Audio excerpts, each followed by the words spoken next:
Mike Hodges, director of Get Carter, and Flash Gordon, dies at 90.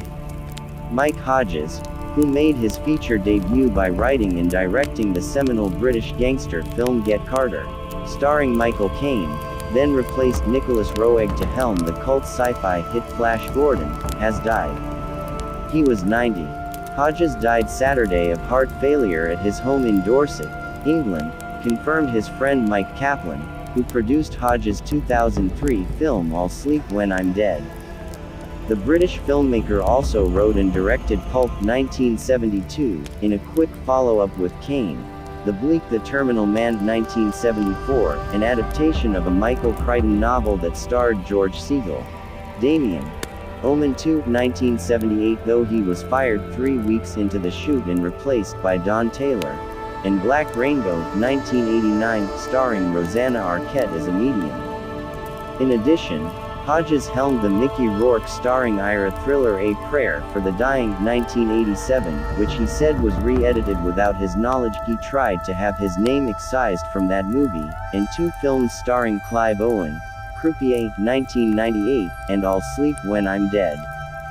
Hodges, who got his start in British documentary television, landed the gig on Get Carter, 1971, when producer Michael Klinger was impressed with his work on the 1970 ITV Playhouse telefilm Rumor. Shot on film and outside the confines of a studio, it centered on a tabloid journalist, Michael Coles, drawn into a political conspiracy after the death of a prostitute. His experience in television taught him to work quickly on Get Carter.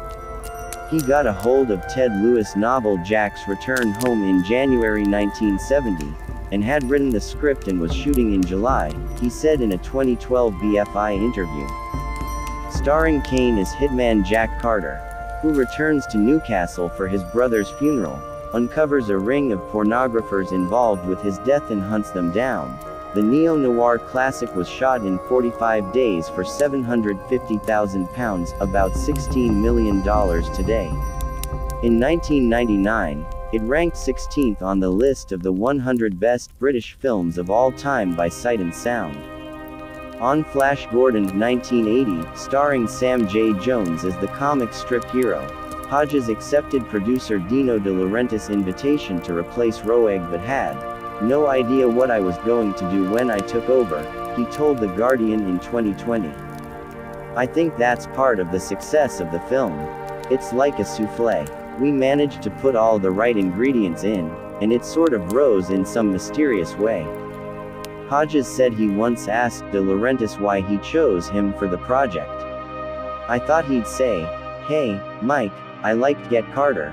I liked Terminal Man, you're a great filmmaker," he recalled. Instead, he said, "Hey, Mike, I liked your face." Michael Tommy Hodges was born on July 29, 1932, in Bristol, England, and raised in Salisbury. An unhappy experience at the Prior Park College boarding school run by Christian Brothers in Bath turned him against religion.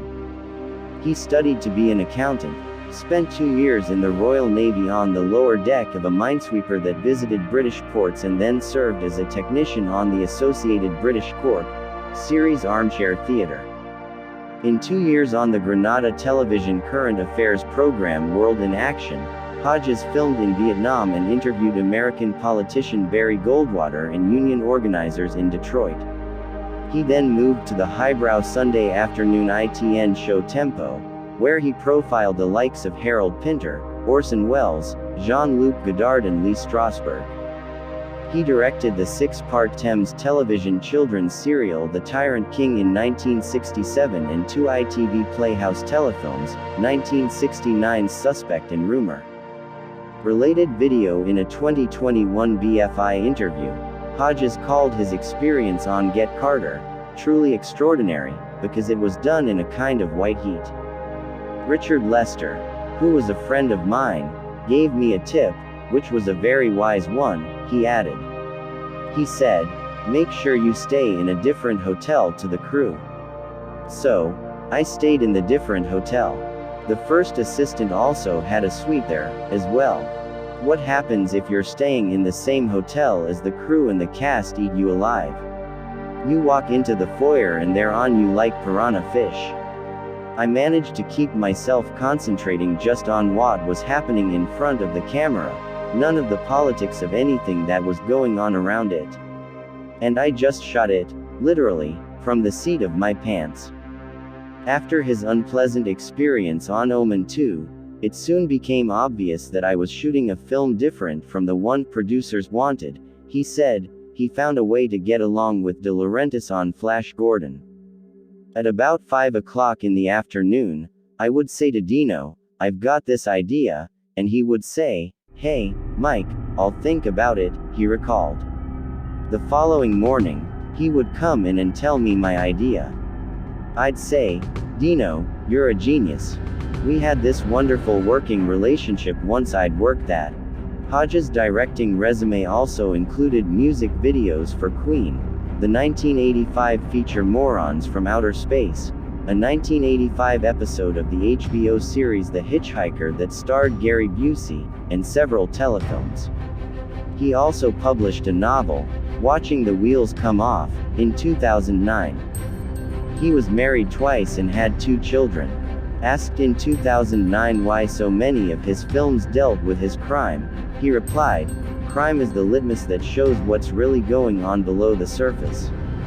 That's why I'm attracted to it. Besides, as one myself, sinners interest me more than saints."